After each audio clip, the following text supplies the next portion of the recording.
right, welcome to the show, everybody. Thank you for tuning in. My name is Katie, and a little bit about me if you don't know who I am.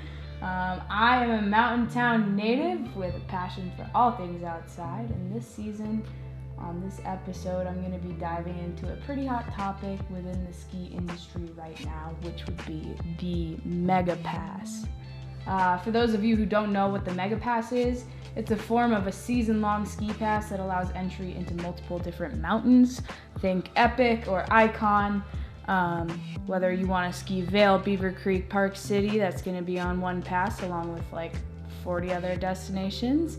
And then Icon's got your Winter Park, Copper Mountain, couple out in Utah, some in Japan, kind of all over the place. But they have the same concept. You're paying a little bit less for a lot more.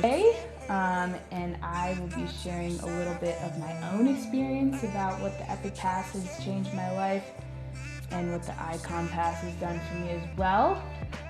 But in addition to that, I do have a special guest on today who has a totally different perspective and background about these ski passes. So we'll just be getting a couple different perspectives today, having an open conversation about it, and see what we come up with and see if we can find some clarity. So today's interview guest is going to be Eliot Koerner. Eliot is also an avid mountain enthusiast, but hasn't always been that way because he's from Florida. Boo! Just kidding. He's always loved to travel and adventure, but didn't really find his way out into the mountains until he was about 23. But since then, he has been addicted to skiing and has started to really understand what the culture and history of the mountain community is. So without further ado, welcome to the show, Eliot Koerner. Hi, Katie. Thank you so much. That was such a nice intro you had there. Super stoked to be here. Absolutely. Talking about the fun old mountain stuff. Yeah, for sure. So let's start with the basics. When did you start skiing? How old were you? So the first time I ever went out, I was 16, and I went snowboarding out in Lake Tahoe. I have some family out there. Did a 3-day trip out there and just learned the basics and how to snowboard and kind of fell in love with it. That was really my first introduction to like anything with snow. I'd seen it when I was younger, but not like done anything with it. So that was pretty much my first introduction. Following that, I never went back out until I was 22. And I was going out to Yellowstone to work in the park for a summer. And I ended up stopping by my family's house out in Tahoe and doing some snowboarding out there. And then living in Bozeman, Montana for a little while before starting in the park. And I got to snowboard at Big Sky and Bridger Bowl, which was phenomenal. And ended up buying a board whenever I was out there. So that was pretty much the first intro to it. Upon completing my job in Yellowstone for the summer, I moved out to Steamboat because I really just wanted to be in the mountains and further my interest in the sport. And I worked for the resort out there for Alterra, who owns Steamboat and is part of Icon Resorts as well. And stayed out there until COVID shut everything down in 2020. And then after that, the following winter, I moved out to Winter Park to ski instruct. And Winter Park as well is owned by Alterra.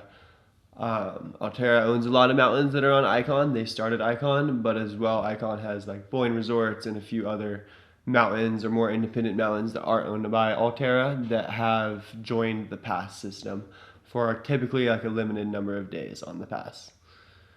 So I moved out there to ski instruct and fell in love with skiing and kind of switched over from snowboarding to skiing during that winter, in which I was 23. And kind of just fell in love with it. Sure, yeah, that's super sweet. What kind of brought you to wanting to work at a ski resort? Was it some kind of like thing that you saw online and you're like, oh my god, I have to work for a ski resort? That's gotta be so sick. You wake up in the mountains and you ski all day. Yeah, I don't know if I'd say something online, but kind of just like the adventure of it. The adventure air of just like being out there and living in it, living in a mountain town was super intriguing. I'm from Orlando, Florida, so it's kind of big, spread out suburbs, super flat, super humid. But mountain towns are like super intriguing to me. Just the small party aspect. I bartend and I work at nights in restaurants before I started ski instructing. And as well, I still bartended at nights while ski instructing. And so the money was one thing because working service industry in a mountain town can be pretty good money if you have a lot of clients coming out there. And then just the whole lifestyle behind it that is kind of portrayed to be living out there and just like at the base of the mountain, being able to go up all the time, was a huge factor for me and was what really intrigued me into it. Upon getting out there, it was fun. I don't know. I think there's a lot of controversy. There's a lot of unhappy people that you meet out there, and a lot of people that kind of move out for the same thing and get stuck working kiosks or working for like the day restaurants that are just like cafe style. And instead of actually being able to spend the time on the mountain like they think they'd be able to, they are worked to death out there just to be able to afford living. And a lot of that results in unhappy people. And Yeah, the mountain town like depression rate is astronomically higher yeah, than a normal town. Do you think that's why? I think that's why. I think that's a big answer to why. When I first moved to Steamboat, that's one of the things I was told pretty early on was that the rate in middle-aged male men's suicide was like the highest in the mountain towns. Steamboat being a super high one, which I was extremely shocked by because obviously looking from the outside, it's like Disney World. Like it seems like you're living in a wonderland out there, and you're kind of just living the life and able to get out into nature and do what you want. So I was really surprised by that and kind of intrigued as to why it is. I do think the working is a lot. I know it's really high during like mud season, which is between seasons, just because the seclusion out there, there's not like a lot to do during that time, and so it's easy to fall into the pattern of drinking. There's a very high alcoholism rate out there. A lot of the locals, especially bartending at local places as well, it's kind of sad to see. You have the same people day in and day out, and it's kind of like all that they do, which is kind of hard to see because for me, going out there is to be out there for the nature, and there is a party aspect of it that is fun, but in moderation because I like to get up early and get as much time on the mountains as possible or go out at nighttime and see about outdoor stuff. So that's definitely kind of hard to see. And yeah, I think the working can portray to that over like all the hours whenever you get all the fresh snow and you want to be out getting freshies and you just get to be stuck working. I think causes a lot of depression. And then you have people on vacation and they're spending a lot of money, and if stuff doesn't go their way, you can get really nasty people in there that are really mean to you, which can just kind of put a sour outlook on everything. And then the employee housing that they use is a huge issue right now because we don't have enough housing for the employees, so it's really hard to find a spot to live. If you do land employee housing, a lot of places like Steamboat is like you can get it for 3 years. Winter Park, you can get it for just your first season, and then you have to find a place outside of employee housing. And when you're in that employee housing, how many people are in a room? So I was in a 2-bedroom apartment with 5 guys. Ooh, how'd that smell? It smelled a little crusty. Ooh. Had to keep the window open. But so we had bunk beds in one room, and that being said, they made it really affordable to live like close to the mountain. So how much was rent? So when I was in Steamboat, my rent was $250, which was dirt cheap. I was a mile from the base of the mountain and had a bus that could take me to the mountain, so I walked there sometimes. But I had 2 other guys in my room, and then the people that were in the 2-bedroom in the same apartment as us, their rent was $400 a month because they had one less person in their room. When I was out in Winter Park, we had 4 people in a 2 bedroom, and our rent was $400 a month there. But that was about 3 miles, 4 miles from the mountain. It was out in Frisco, and so we had to take a bus in. Um, so the living situation can get kind of dingy. It can be fun. It's definitely dorm style living, but you don't always get the coolest people. You get thrown in with random people, and you're in a very small, closed space where everyone's working like a ton. And so it can get definitely to the head or a little toxic, especially because the community is all employees. And so you don't get a lot of outside exposure besides the people you work with or just work for the resort, which is in a way kind of fun because that's like the work crew and you guys all have that in common and it's easy to make a lot of friends. But it's also, I think, kind of toxic and it's really easy to fall into bad patterns with everybody. Absolutely. Well, we're gonna do a little bit of a 180 here. Yeah, for sure. What do you think of the Mega Pass situation? Have you had an Epic Pass? Have you had an Icon Pass? So I've never had an Epic Pass, but I had an Icon Pass this year for the first time. And in the past, I've worked for Icon Resorts, so I've gotten kind of an Icon Pass. I get a free pass to the mountain, and then if you want to go visit other resorts, you have to get, it's called a real deal, and they'll give you a pass. So Epic is the pass that's associated with Vail. Vail Resorts started out in Vail, Colorado, and then they kind of made a corporation out of it and bought up a bunch of small independent resorts and made one mega pass that you buy. It's very affordable. I think it's like $600 or $700 early season for the base pass, whereas a season pass to pretty much any of the resorts is going to cost you about $800 to $1,000 just for the one resort. And so the Epic Pass allows you, I think it's like 48 locations. It might be more, it might be less. I'm not positive. Worldwide. So they kind of monopolized that, and they were the first people to do a Mega Pass, and they've got a lot of hate for it. There's a whole website and a bunch of stickers called fuckvail.com, and a lot of people just are really mad at them. And a lot of people that are working with Icon and that are on Icon talk a lot of smack on Vail Resorts and Vail for doing that.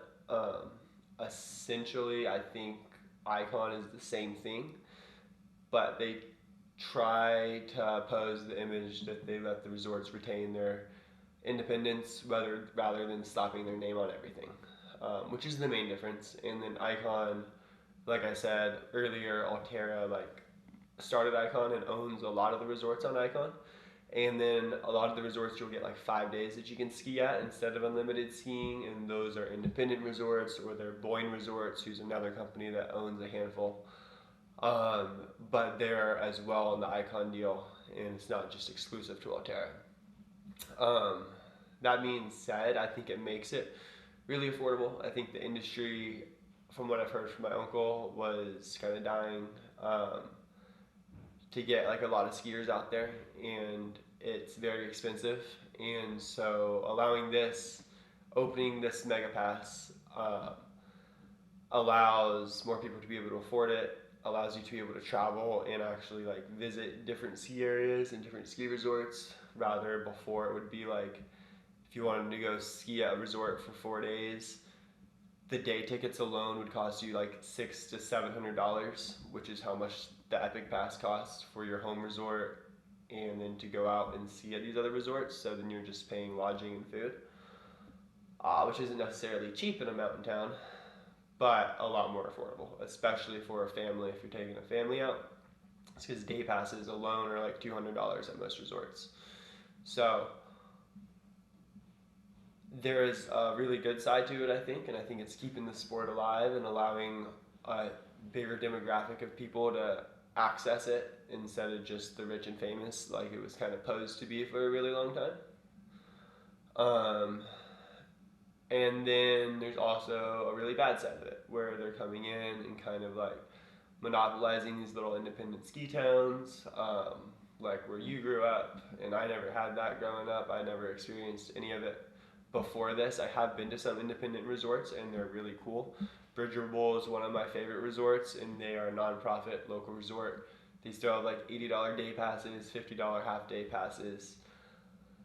And so there are definitely some small independent resorts, and there's just a different feel. You have people out there that are more out there for the love of the mountain, that are actual locals and out to enjoy it. Whereas whenever you go into the big resorts, that's where you get a lot of, I think, the depression, probably higher suicide rates, housing crises, just because they've been monopolized so much. And it's pushed the locals out that actually lived there to either live on the outskirts of town instead of in town, and upped the price on everything. Even though it drives business in, it doesn't exactly make it more affordable for the locals to live there. Um, and I'm sure, being someone that comes from a town that sees your hometown bought out by one of these big resorts, is a really like tragic thing to see. Absolutely. And for those listening to this that don't know, I'm from Vail, which is a hot take these days. I grew up in Vail, Colorado. I actually was there before Epic Pass was a thing. And I grew up not really knowing what the world was, and I was just in this little Disneyland for a really long time. And then all of a sudden, everyone started hating Vail, and I was like, "What did Vail do? Vail's like chill as like can be." And it wasn't until I had moved to an icon resort and really, really fallen in love with the culture of skiing and had to start paying my own bills that I realized that there is an issue here.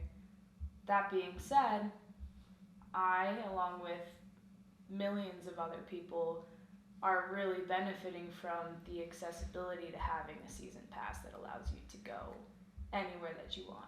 And I think that it's something that needs to be discussed.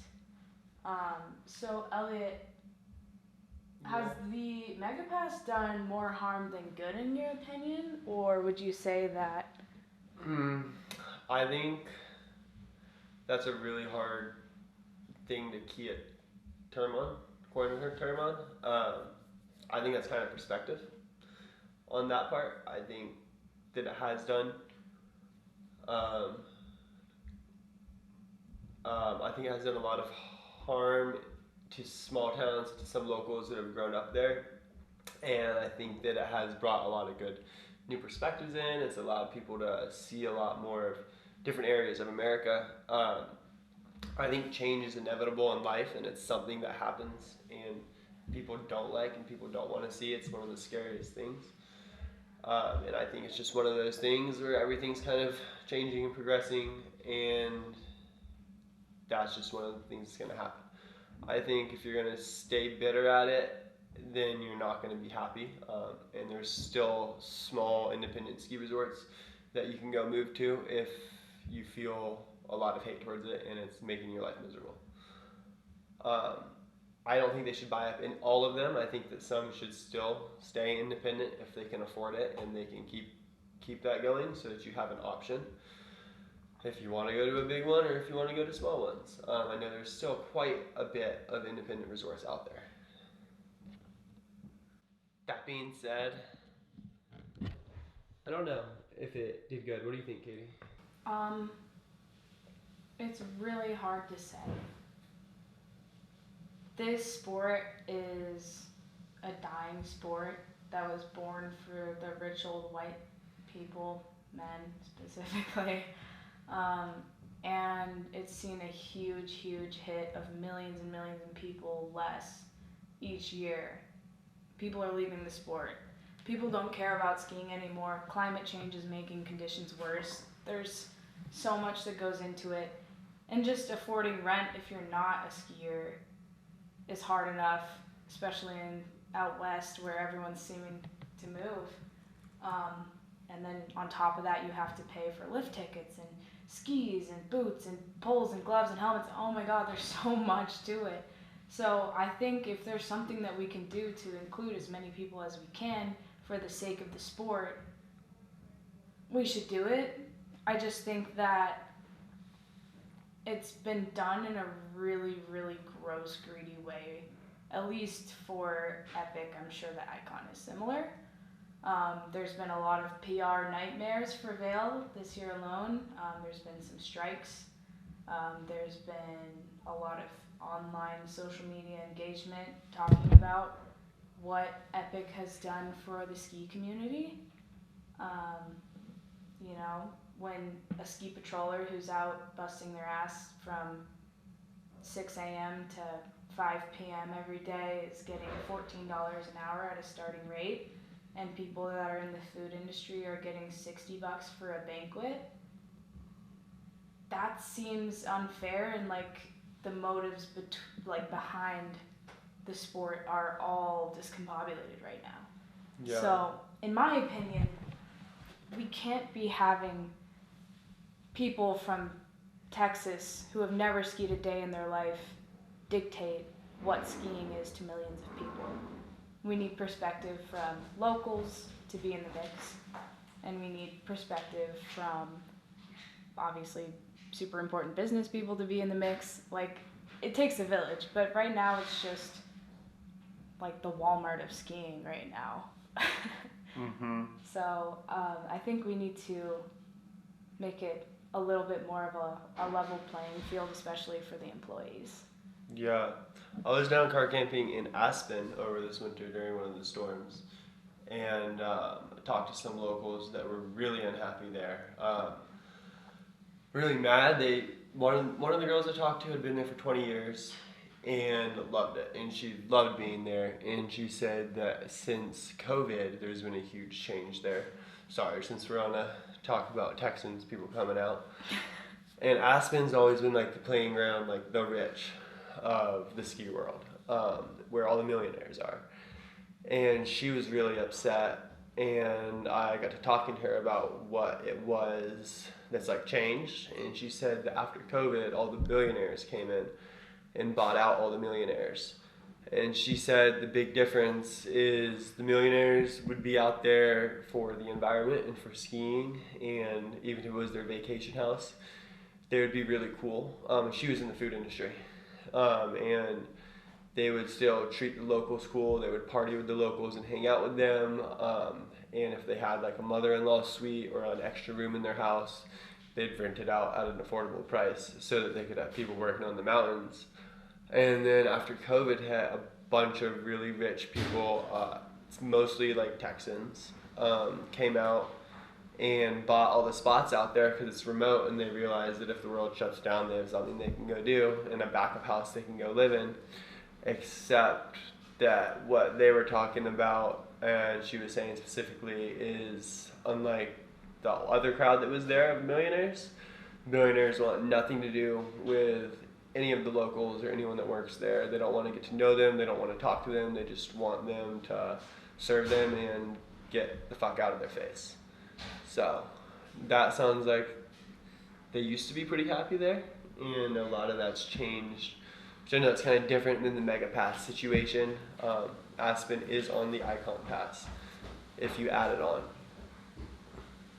But I know that's a pretty big issue they're having.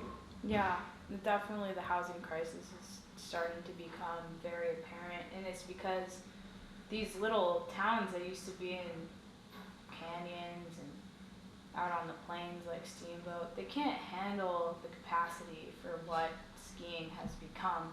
The surge has been insane. Epic Pass alone sold like way more passes last year and over the COVID years than ever before.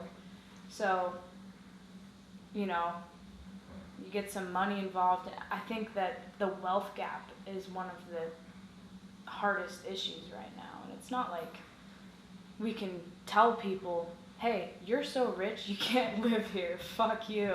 You know, like, we have to, but yeah, we can't just disregard all of the locals too, because we're just trying to live. and we're trying to do the thing that we grew up on and have done our whole life and have made a career out of for some of us. So what do you think the problem is here, and what do you think a plausible solution would be for some of these major issues? I don't know. That's a pretty big question. I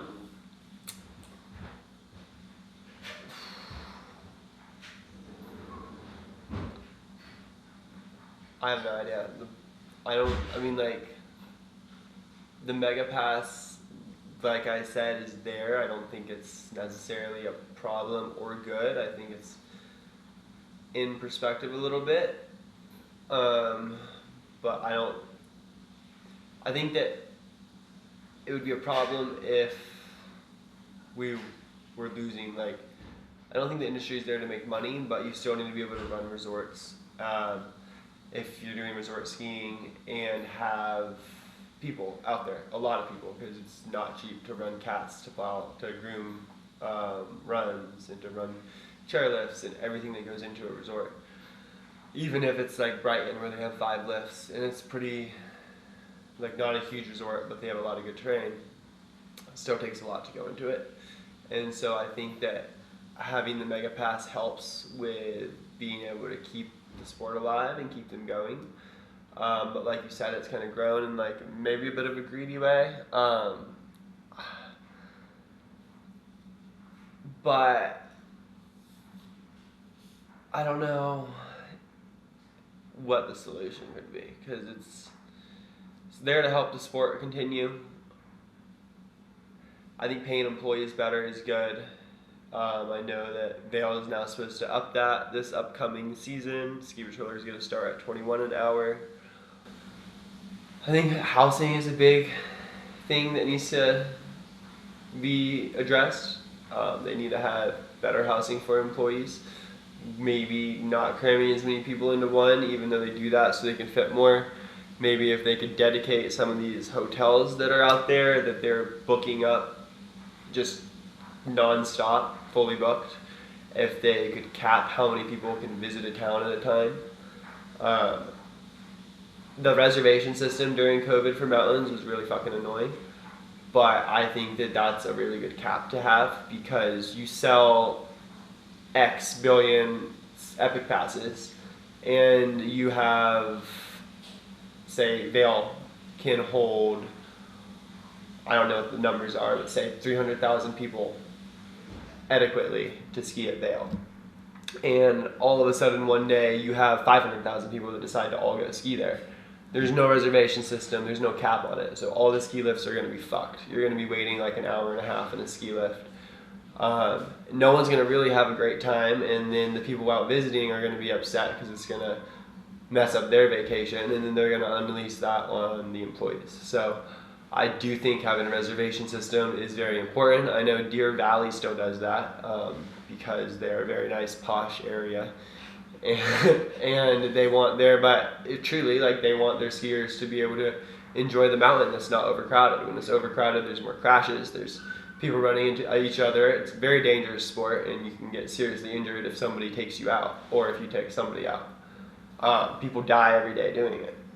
And so there's a million things that go into having too many people. When I lived in Steamboat, Texas Week Steamboat was originally owned by Texans, so Texas Week and Bud Light Downhill and Country Music Festival is huge out there, and it's super fun. Just the risk of having so many people at the mountain at once has a whole bunch of factors. I think that could definitely help a little bit in quality of life in the mountains. What about you, Katie? I think, there's so many people with there's so many people with homes, and they only use them for about a week or two out of the whole year. Multi-million-dollar mansions, and they're hardly ever used. And then you have a housing crisis on top of that. I think if we heavily incentivized property owners in mountain towns to allow applicants, not just some randoms, but people that have applied and proven themselves to be good people, to rent out their homes, maybe a room, for a period of time, even if like they have to kind of vacate when the people that own the house are coming into town. I think that would be a really good way to take that on, and maybe even dramatically reducing the property taxes per tenant.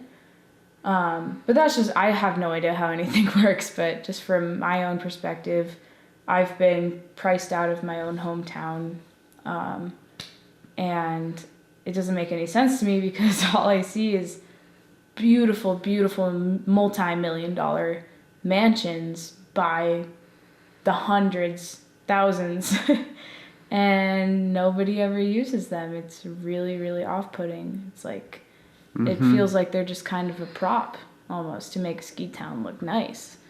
But you also have people that take a bus, 2 hours every day to just get to their job.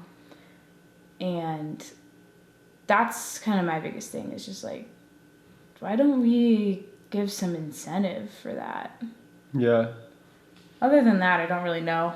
I think there's a lot that can be done, but as long as we hold Vail Resorts and Altera Resorts accountable when they're unfairly treating their workers, whether it be poor pay or just like really stupid rules, I think that it's gonna change over time, and we're still working out the kinks. These are relatively new concepts, so I think we're gonna figure it out. But because like, either everyone's gonna quit and there's nobody that's gonna work the resorts, and no one's gonna come ski anymore, or we're gonna start figuring out how to fairly treat people, and I think that we're leading towards it. So gotta give it a little bit of time, but until then, I guess we just keep having conversations like this.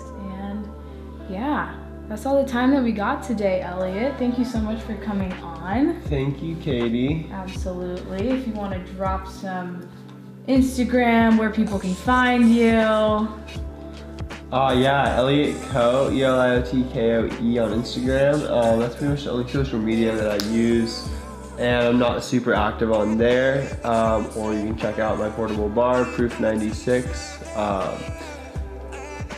proof96.com, or proof9690SIX on Instagram. Check it out. Sweet. All right. Thank you guys for tuning in. We'll see you next week.